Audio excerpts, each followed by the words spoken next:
Do you wish you could grate hard cheese with ease?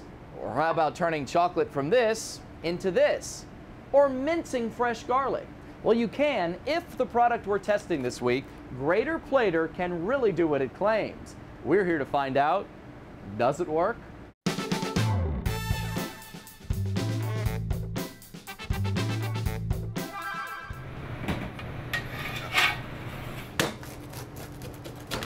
That's the way pizza should be, nice and crunchy.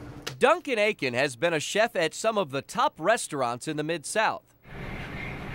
Now he's living his dream as the head chef and owner of the Overton Park Pizza Stone in Midtown. Well, the specialty is traditional and non-traditional pizzas. Duncan only uses fresh ingredients for his culinary creations, so his restaurant is the perfect place to try out this. Hi, Anthony Sullivan here for the Grater Plater. Use it for pasta, pizza, or salads. The $10 Grater Plater claims to take care of all of your grating, mincing, and zesting needs.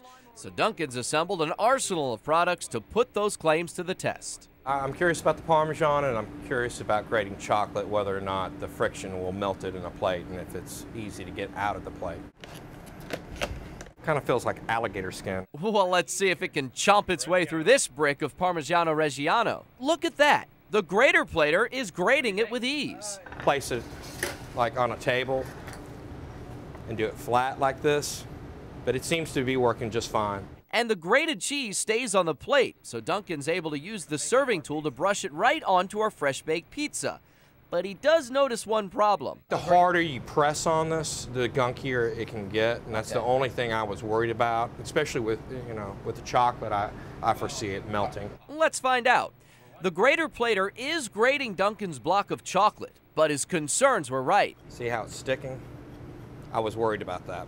And of course, nobody wants to waste chocolate. So it worked well for cheese, okay for chocolate. How about... For zest, it's the best. Well, they sure make the Grater Plater look like a zesting wizard. Problem is, we're having trouble duplicating those results. In fact, a lot of trouble. Not the best for zest? Not the best for zest. I don't see any zest. I see just juice. And just to prove there's nothing wrong with the orange itself, look at how much zest Aiken gets when he uses his $15 microplaner. No comparison. Okay, so there's the zest. That's zest. The Grater Plater was able to redeem itself a bit by mincing our garlic relatively well, and the grating surface isn't sharp enough to cut you, so it would be safe for children to use.